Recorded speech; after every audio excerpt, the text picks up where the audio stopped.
मन बोल हरि हरि हरि बोल। गोविंद माधव गोपाल बोल।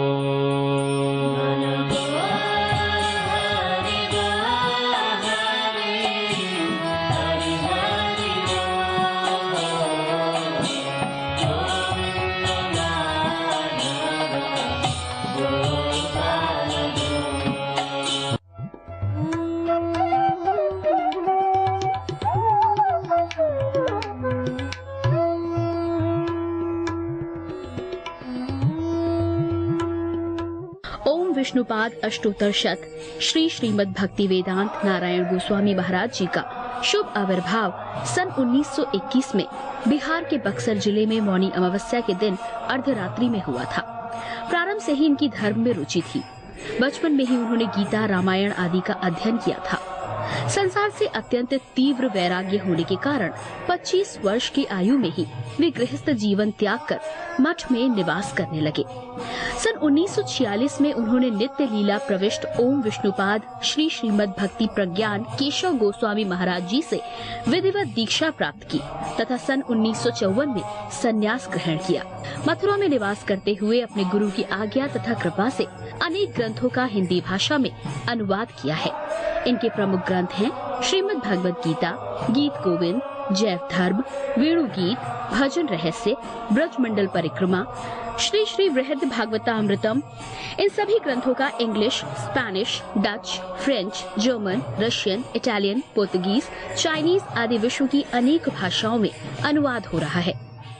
लगभग पिछले 60 वर्षों से श्रील भक्ति वेदांत नारायण गोस्वामी जी महाराज ने भारत एवं विश्व के सभी प्रमुख देशों में शुद्ध भक्ति का प्रचार किया, अर्थात भक्ति योग की शिक्षा प्रदान की।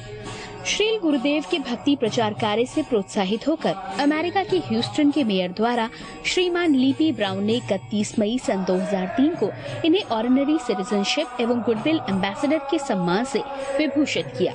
सन 2003 में ध्वजाचार्य पीठ तथा विश्व धर्म संसद ने श्रील गुरुदेव को कृष्ण भक्ति, विश्व भर में सनातन धर्म के प्रचार प्रसार तथा ब्रजमंडल के संरक्षण एवं पुनरुद्धार हेतु अनेक अथक प्रयासों के लिए योगाचार्य की उपाधि से सम्मानित किया।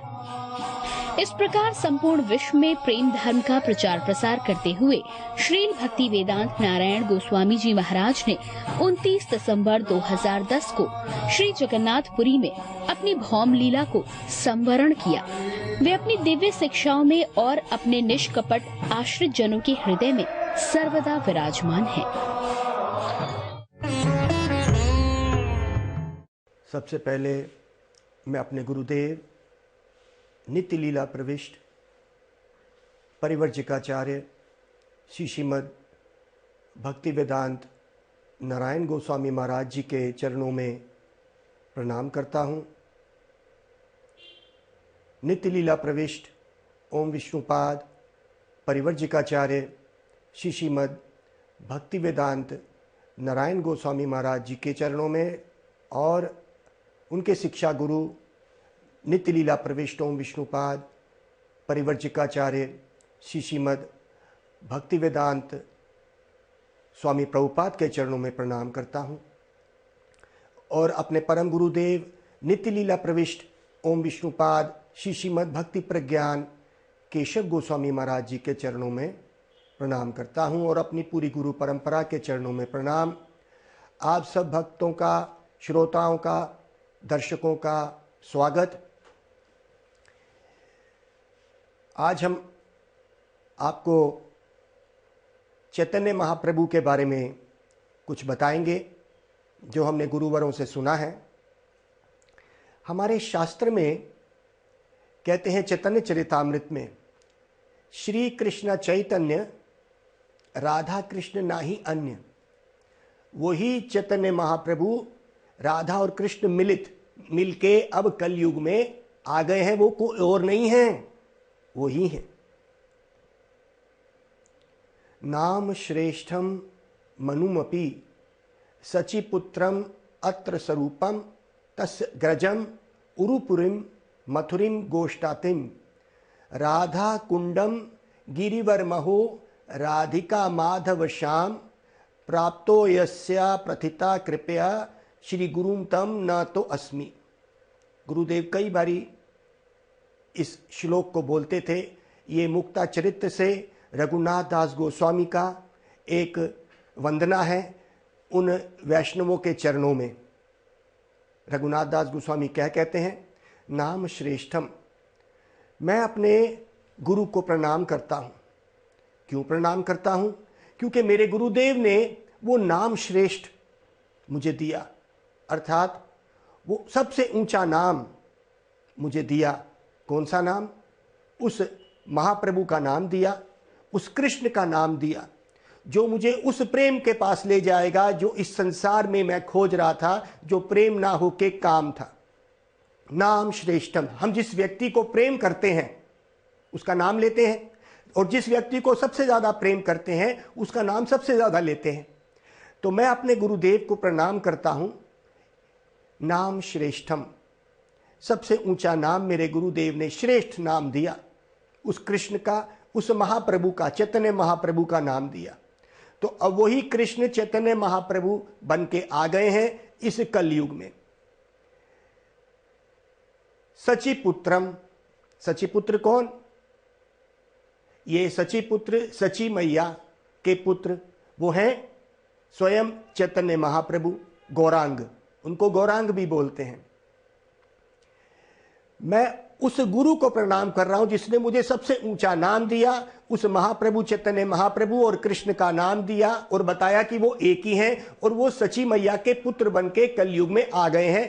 आज से लगभग 550 साल पहले महाप्रभु इस धरातल पे आए। कहते कृष्ण को चैतन्य महाप्रभु बन के आने की क्या आवश्यकता थी? वो ऐसे क्यों आए? तो यहां पे भक्त लोग बड़ा सुंदर उदाहरण देते हैं कि महाप्रभु बनने की आवश्यकता क्या थी कृष्ण को कलयुग में। कहते कृष्ण पूर्ण भगवान है। हम सब जानते हैं कृष्णस्तु भगवान स्वयं। श्रीमद् भागवत में भी ऐसा कहा गया है कि वो स्वयं भगवान है, सारे भगवानों के भगवान। ईश्वर परम कृष्ण सच्चिदानंद विग्रह। ब्रह्मा जी भी कह रहे हैं ब्रह्म संहिता में कि ईश्वर परम कृष्ण। कई ईश्वर है लेकिन परम ईश्वर कौन है? सब ईश्वरों के ईश्वर। ईश्वर मतलब कंट्रोलर। सब कंट्रोलर में से सबसे ऊंचा ईश्वर कौन है? ब्रह्मा जी ब्रह्म संहिता में भी बोल रहे हैं। तो कृष्ण को महाप्रभु बनने की क्या आवश्यकता थी?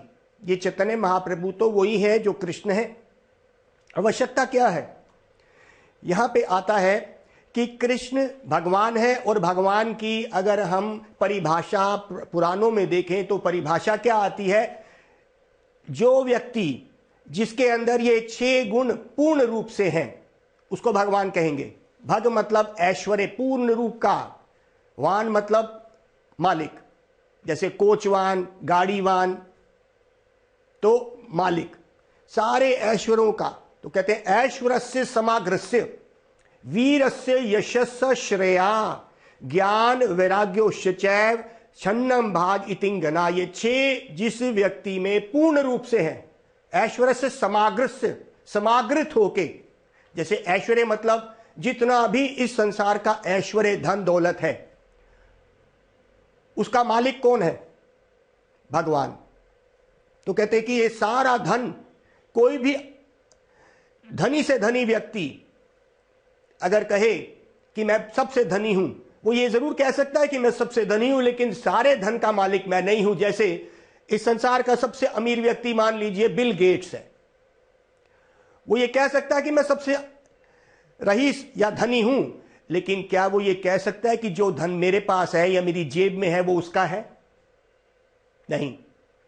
तो लेकिन भगवान कह सकते हैं, क्योंकि जो धन इस पृथ्वी पे है उसका मालिक कौन है?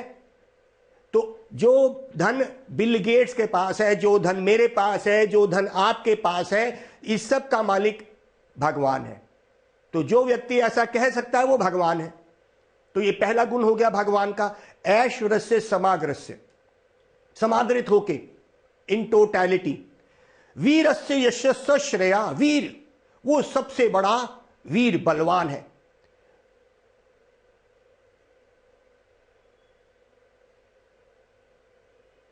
कहते हैं कि जिसकी एक नजर से पूरे ब्रह्मांड के ब्रह्मांड तैर रहे हैं। कितनी शक्ति है उसकी, एक नजर से ही सूरज चांद ये सब तैर रहे हैं, तो उसका क्या मतलब हुआ? इतनी शक्तिशाली उसकी एक नजर है, तो भगवान ही उसको कर रहे हैं। तो कहते हैं इतना बड़ा वीर जिसने इतने बड़े बड़े ब्रह्मांडों को, ऐसी हजारों धरतियों को गेंद की तरह उछाल दिया, कितना बड़ा वीर है। तो कहते हैं जो ऐसा कर रहा है वो कौन है? वो भगवान वीर है। तो ये दूसरा गुण भगवान का, वीरस्य यशस्य श्रेया। यश, जिसका यश, जिसका गुणगान गा रहे हैं करोड़ों साल पहले से लेकर और करोड़ों साल तक लोग मानते ही रहेंगे कि कोई बनाने वाला है, ये उसका यश है। हम एक जीव आत्मा को, एक जीव को इस संसार में कुछ समय के लिए यश मिल सकता है। जैसे कोई प्राइम मिनिस्टर बनता है, कुछ समय के लिए उसका नाम होता है, लेकिन वो कहाँ चले जाता है कुछ समय के बाद पता नहीं। उसके बाद फिर वो मर भी जा सकता है और चले जाते हैं। बड़े बड़े राजा योद्धा आए और उनके बड़े बड़े नाम हुए और चले गए, यश कमाया, लेकिन कहाँ गए?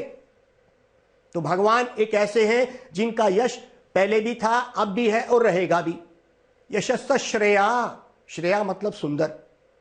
वो त्रिभंग ललितम रूप कृष्ण का वो सबसे सुंदर है। समय के साथ उनकी सुंदरता में कोई भी हानि नहीं होगी, उसी को कहना भगवान। हम कुछ समय के लिए अपने इस जीवन में सुंदर हो सकते हैं, उसके बाद सुंदर होने के बाद कुरूप भी हो जाते हैं, बदसूरत भी हो जाएंगे। बुढ़ापा बीमारी में हमारे को ये होने वाला है, लेकिन भगवान के साथ उनकी सुंदरता हमेशा ही रहती है। तो जो व्यक्ति ऐसे कह सकता है कि मैं ऐसा ही रहूंगा, तो ये भगवान का चौथा गुण। पांचवा गुण ज्ञान। भगवान पूर्ण ज्ञान में है। करोड़ों साल पहले का ज्ञान उनको भूलता नहीं है, और आने वाले समय का ज्ञान और अब का ज्ञान सब उनको याद है। हमें तो कल का भी ये नहीं पता, या परसों हमने क्या खाया था दोपहर को, हमें 2 मिनट लग जाएंगे सोचते हुए। हम अज्ञानता में है, भगवान पूर्ण ज्ञानता में है। ज्ञान वैराग्योश्च चैव छन्नं भाग तिंगना। और ये सब होने पर भी वो भगवान जो है वो वैरागी हैं। हमारे पास अगर कुछ धन आ जाए तो हमारे में अहंकार आ जाता है। कुछ हमारे में प्रतिष्ठा मिल जाए, हमें लोग 2-4 लोग कहें हाँ जी अच्छा है आप, तो हमारे में अहंकार आ जाएगा। लेकिन भगवान में ऐसी कोई भी वस्तु नहीं है। क्या? उनके अंदर अहंकार नहीं आएगा, वो किसी चीज से आसक्त नहीं होंगे। तो ये भगवान का छठा गुण। वो इन सब ऐश्वर्य होने के बाद भी वो वैरागी हैं, तो इसको भगवान कहेंगे। अब स्वयं कृष्ण जो पूर्ण है, उनको महाप्रभु, चैतन्य महाप्रभु बनने का क्या ऐसी वजह थी जो उनको चैतन्य महाप्रभु कलयुग में बनना पड़ा? अब मैं आपको एक ऐसा वचन सुनाने जा रहा हूं जिसमें आप कहेंगे अरे प्रभु जी तो जब से भगवान का ही बारे में बोल रहे हैं और अब एक वचन बोल रहे हैं, ऐसे ये क्या बोलेंगे? अब मैं आपको बता रहा हूं, कृष्ण इन सब गुणों के साथ भी वो एक वस्तु में अज्ञानी है। कृष्ण अज्ञानी है, इसीलिए उनको महाप्रभु बनना पड़ा। अब आप कहेंगे ऐसा कैसी बात हो गई कि वो स्वयं कृष्ण जिसने भगवत गीता लिखी, जिसका बखान सारे पुराण वेद गा रहे हैं, आज हम उन्हीं कृष्ण को बोल रहे हैं वो एक चीज में अज्ञानी है। हां, एक चीज में वो अज्ञानी हो गए। हमारे गुरुवर जो रसिक हैं, जो उस रस में डूब गए हैं, उस रस में उन्होंने देखा कि कृष्ण एक वस्तु में अज्ञानी बन गए। वो क्या है? कृष्ण सब भक्तों का प्रेम लेते हैं। आप समझिए बड़े ध्यान से, कृष्ण सब जीवों का प्रेम, जो भजन करते हैं, भक्ति करते हैं, भगवान को पुकारते हैं, वो प्रेम स्वीकार करते हैं। और भक्त लोग क्या करते हैं? कृष्ण को प्रेम देते हैं और उस आनंद में डूब जाते हैं। इतना डूबते हैं कि वो भूल जाते हैं कि वो कौन है। भक्त लोग ऐसे होते हैं। जितने भी भक्त हैं उन सबके शिरोमणि स्वयं कौन है? स्वयं राधा जी है। उन सब भक्तों की सबसे ऊंची शिरोमणि भक्त। जैसे जैसे भक्तों का स्तर ऊंचा होता है उनका इस रस में डूबना बढ़ जाता है। वो भूल जाते हैं कि हम कौन हैं, वो सिर्फ अपने आप को भगवान से ही संबंधित करते हैं, इस प्रेम के रस में डूब जाते हैं। कृष्ण से जब भक्त लोग इतना प्रेम करते हैं तो उन भक्तों के हृदय में क्या आनंद की अनुभूति हो रही है, क्या स्वाद उनके हृदय में है। कृष्ण ये नहीं जानते कि मेरे भक्तों को कितना आनंद आ रहा है मेरा ही नाम लेके, क्योंकि कृष्ण तो जब पुकारे जाते हैं वो सुन रहे हैं और अपने भक्तों का आनंद देखते हैं, लेकिन उसमें उन भक्तों के हृदय में कितना आनंद आ रहा है ये कृष्ण नहीं जान रहे। इसको जानने के लिए वही त्रिलोकीनाथ, तीन लोकों का मालिक, पूर्ण ज्ञानी होने पर भी भक्त लोग उसका नाम लेने में कितने रस में डूब जाते हैं वो कृष्ण नहीं जानते। और उनका उत्साह और उत्कंठा बढ़ती है कि मेरे भक्त लोग मेरा ही नाम लेके उस रस में जब डूब गए उनको कैसा मिलता आनंद होगा।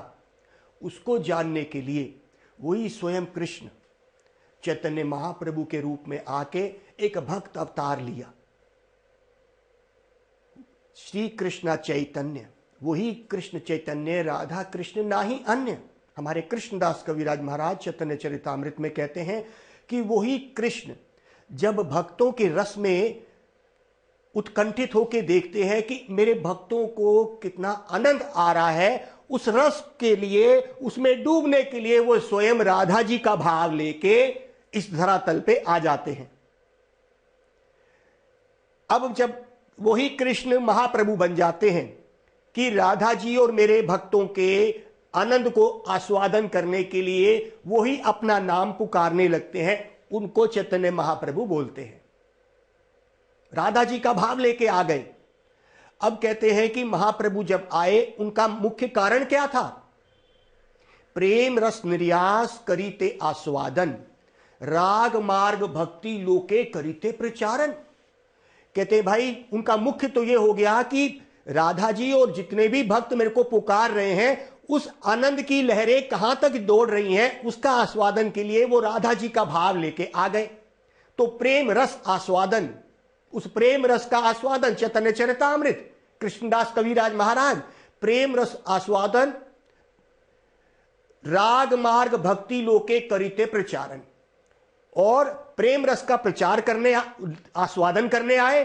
और हम जैसी जीवात्मा जो इस संसार में प्रेम खोज रही हैं उनको इस राग मार्ग की भक्ति, कृष्ण से स्वतः प्रेम कैसे किया जाए, उसकी भक्ति का आस्वादन और रस देने के लिए और दिखाने के लिए आए।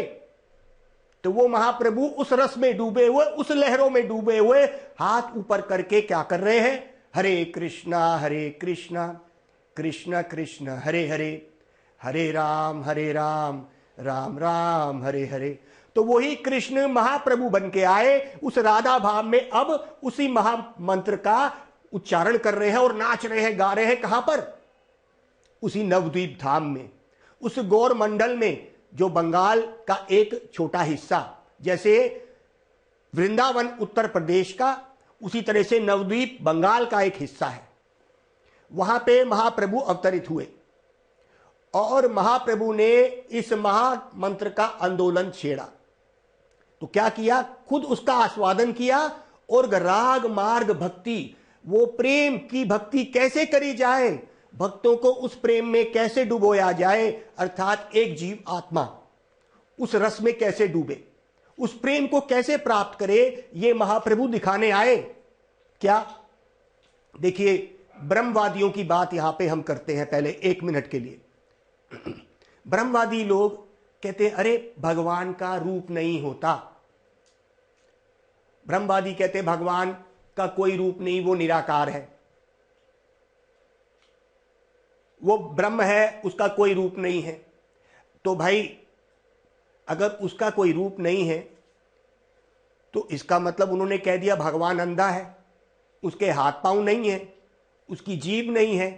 तो ये तो भगवान को गाली देने वाली बात हुई, क्योंकि हमारी आंख है, जो बना रहा है उसकी आंख नहीं है। उसकी बोली नहीं है। तो भगवान ने यहाँ पे 9वें अध्याय में भगवत गीता में ऐसे ब्रह्मवादी जो भगवान के निराकार रूप को ही सबसे उत्तम मानते हैं, उसको भगवान ने क्या कह दिया? अवजनान्ति माम मूढ़ा। 9वें अध्याय के 11वां श्लोक भगवत गीता में भगवान ने उनको नकार दिया। कहा अवजनान्ति, नहीं जानते मुझे, माम मूढ़ा, मुझे नहीं जानते। वो मूढ़ लोग हैं, कम बुद्धि वाले लोग हैं। मनुष्यम तनुमाश्रितम, मैं मनुष्य रूप में जब उनके सामने आता हूं वो नहीं पहचानते, मेरे परम भाव को वो नहीं पहचानते। अर्थात भगवान, अगर वेदों में निराकार की बात करी गई है तो वो कैसा निराकार? जो ये भौतिक आकार है इससे निराकार, उसका अपना आकार है जो इस भौतिक आकार से दूर, इसीलिए उसका भौतिक आकार नहीं है, ये वेदों ने कहा निराकार। उसकी भौतिक आंख नहीं है, इसीलिए उसको वेदों ने कहा कि वो सब जगह देख सकता है, लेकिन उसकी ऐसी आंख नहीं है, उसकी आंख सब जगह देख सकती है।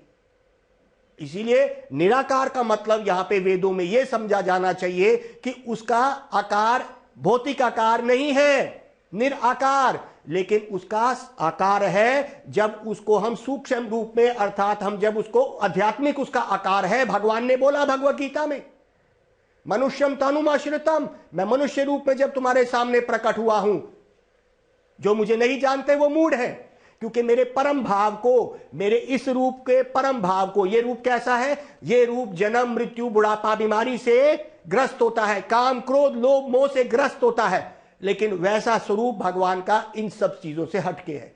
इस रूप में हम भगवान को निराकार कहेंगे कि उनका ऐसा स्वरूप नहीं है जो बदल जाता है। हम इस संसार में जो प्रेम खोज रहे थे, वही प्रेम को सिखाने के लिए महाप्रभु अवतरित हो गए। उस प्रेम रस में डूबे हुए, हाथ ऊपर करे हुए, और उस राधा के भाव में कृष्ण को पुकार रहे हैं, अर्थात वही कृष्ण अपना ही नाम पुकार रहे हैं, अपने भक्तों के आश्रय में होके पुकार रहे हैं अपना नाम, उस रस में डूब डालना चाहते हैं। कहते भगवान ने ऐसा क्यों किया? अरे भगवान ये देखना चाहते थे मेरे नाम में कितना स्वाद है और मेरे भक्त कितना डूब जाएंगे उसमें, क्योंकि एक जीव का क्या स्वरूप है? एक जीव का स्वरूप है प्रेम करना। बच्चा पैदा होगा, वो रोएगा, लेकिन मां की गोद में आते ही बच्चा चुप हो जाएगा। क्या बच्चे को सिखाया है कि ये तेरी मां का गोद है? जब बच्चा बड़ा होता है, मां का स्तनपान करके वो फिर चुप हो जाएगा। कोई और उसको पकड़ लेता है, गोद में उठाता है, तो बच्चा रोता है। ये प्रेम का जो स्वरूप है उस बच्चे में किसी को सिखाया नहीं गया। बच्चा बड़ा होता है, जब वो मां को पुकारता है तो वो क्या करता है? मां उसको प्रेम करती है, वो चुप होता है। यही प्रेम जब वो बड़ा होता है अपनी पत्नी के साथ देता है, यही प्रेम जब वो और बड़ा होता है तो अपने बच्चों को देता है। वही छोटा बच्चा अपनी मां की गोद में बड़ा होता हुआ उसको प्रेम नहीं सिखाया, और आखिर तक जब वो दादा परदादा तक बनता है, अपने बच्चों को उठा के वो प्रेम देता है। तो आत्मा का स्वरूप है प्रेम। आत्मा को प्रेम से अलग नहीं करा जा सकता, लेकिन क्योंकि वो प्रेम इस संसार में दे दिया गया, इसीलिए जीव दुखी हो जाता है। जीव का असली स्वरूप प्रेम करना है। और प्रेम क्या होता है? प्रेम को एक दूसरी नजर से ऐसे देखते हैं, जिससे हमें प्रेम होता है हम उसकी सेवा करते हैं।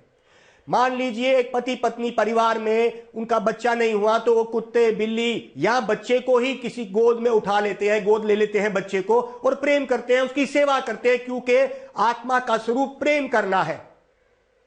उसी प्रेम को जब हम इस संसार में डालते हैं तो हम दुखी हो जाएंगे। वही प्रेम, क्योंकि आत्मा का स्वरूप है भगवान से करना, वही प्रेम को सिखाने के लिए महाप्रभु नवद्वीप में अवतरित हो गए।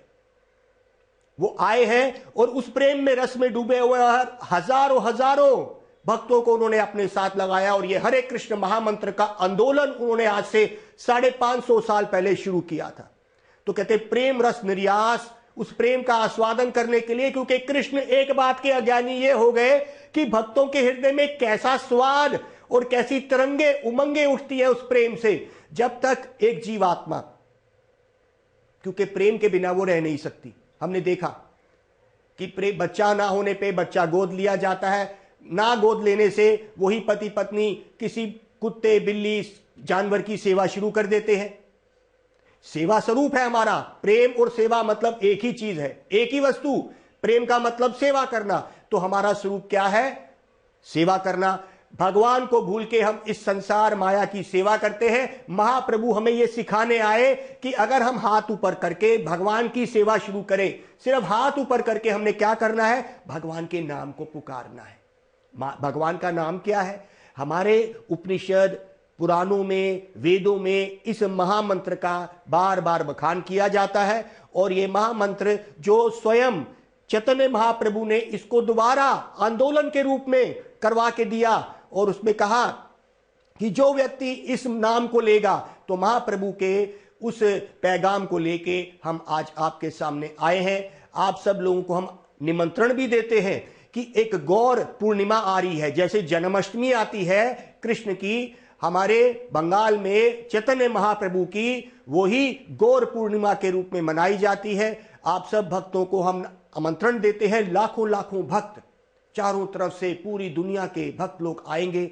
हम चाहेंगे कि हम आपको भी उस जगह का दर्शन भी कराएंगे। आने वाले कुछ ऐसे प्रवचनों में हम आपको उन जगहों की दर्शन भी कराएंगे। आप जरूर देखते रहिए। अब उस महाप्रभु की उस प्रेम लहरी में दौड़ेंगे, और इस संसार से, जो ये संसार जब जब हम इसको प्रेम करते हैं हमें दुख का ही कारण बनता है। जीवात्मा कभी प्रेम भूल नहीं सकती। प्रेम उसका स्वरूप है, प्रेम उसको करना पड़ेगा। जिससे हम प्रेम करते हैं उसका नाम लेते हैं। हमने प्रेम करके देख लिया इस संसार को। हमने अपने पिता, माँ, बाप और परिवारों को प्रेम करके देख लिया। आखिर में ये संसार दुख का कारण ही बनता है। और आखिर में ये शरीर भी जिससे हम प्रेम करते हैं, ये भी एक दिन इसको छोड़ना पड़ेगा। कितना प्रेम करते हैं, इसके लिए हम क्या नहीं करते। इसके लिए हम परिवार करते हैं, पत्नी करते हैं, बच्चे पैदा करते हैं, कितना कुछ करते हैं। लेकिन ये शरीर हमको छोड़ के चले जाता है। आत्मा अकेली आई है, अकेला ही जाना है। जीव इस संसार में आता है, और जीव के साथ क्या जाएगा? भगवान का नाम।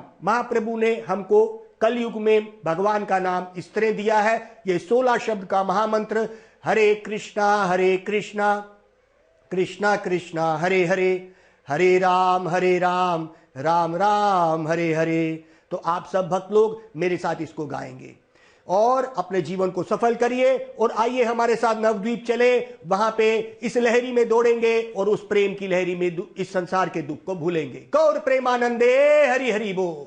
मन बोल हरि हरि हरि बोल। गोविंद माधव गोपाल बोल।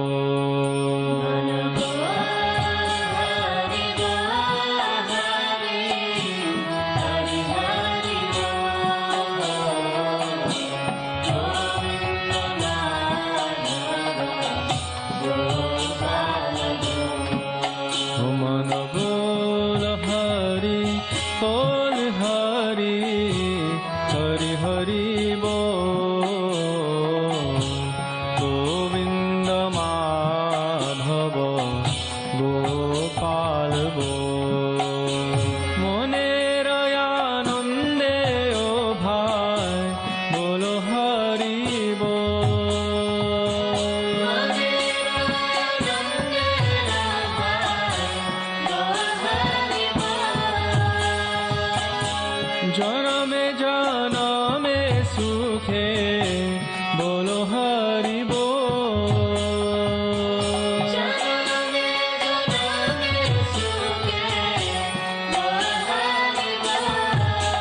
मन बोल हरि हरि हरि बोल।